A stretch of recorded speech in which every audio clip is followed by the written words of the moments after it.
Siyathoba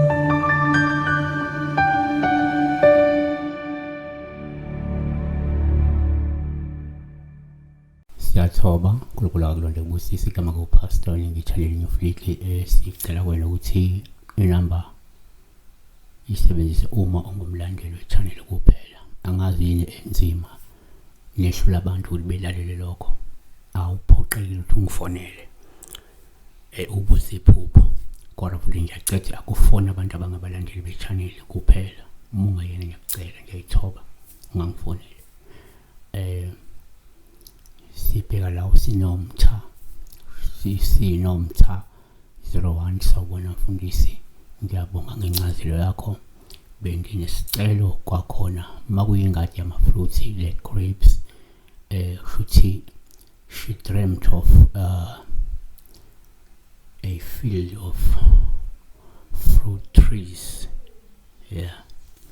Ingadi yezihlahla zayithelo noma ke ingadi yezithelo. Yini izithelo? Ama-fruit, not ama-vegetable, ama-fruits. Anything could be ama-benches, peaches, plums, grapes, avocado, etc. But these are fruits. So number one, uma uphupha insimu yezithelo, sekuthale ngoPaul uhluma ithelile leyo nsimu ngoba lokho kuyakhomba inhlanhla kahle nokuthi ungasuphumelela uchume noma uthola inzuzo nomvuzo omuhle noma omkhulu ngomsebenzi wakho. Genesis 1 verse 29 uNkulunkulu wathi bhekani ngiyakunika imithi yonke okuyo izithelo zomuthi oveza imbewu ukuze kube ngukudla kwenu. 2 uma uphupha insimu yezithelo uPaul uhluma ithelile inezithelo. Lokho kusho ukuthi kungenzeka umholi ozungezwe abantu abamnene, abantu abalungile, abanothando, abakhuthele emsebenzini yabo. NgokaMathewu 7 verse 16 niyakubazi ngezithelo zabo. Kungakhiwa yini izithelo zomvini emeveni noma amakhiwane emakhasini na? Kanti uMathewu 7 verse 20 ngakho-ke niyakubazi ngezithelo zabo. So isihlahla esinezithelo ezinhle siwuphawu lomuntu omuhle, lomuntu omnene, lomuntu. 3 uma uphupha insimu yezithelo kungabuye kukhombe kube uPaul uhluma ithelile ngoba liyasho kungenzeka uzungezwe abantu abaqotho futhi abasebenza ngokuzikhandla. Kwabase-Efesu 5 verse 9 ngokuba izithelo zokukhanya zisebuhleni bonke nasekulungeni naseqinisweni.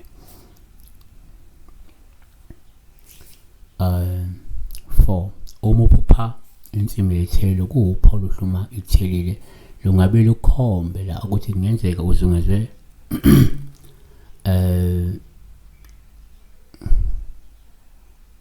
no lingabe likhombe in okay. Uma ubona insimu yezithelo kuwuPaul uhluma ithelile ngoba komunye lingakhomba inzuzo, lingakhomba ukuchuma, lungakhomba nje impumelelo lomuntu asuke enalo mazoba nayo kuloko asuke kwenza. Usho lokho sikukwenza kwenzeka kahle. Lokho usebenzela phela kwakho kuzokunikeza umvuzo lo omuhle ulindele, kuzokunikeza inzuzo lo ilindele. Siyabonga kakhulu besibheka la ubona insimu yezithelo okusho kuPaulushe. Kungaba ngokwebandla uma umholi webandla cha usho abazali baphethe bakhuthele.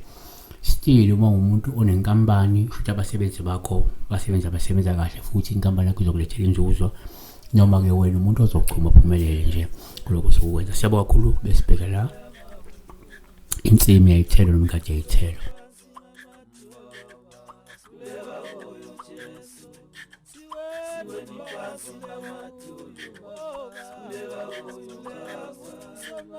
Siweni phansi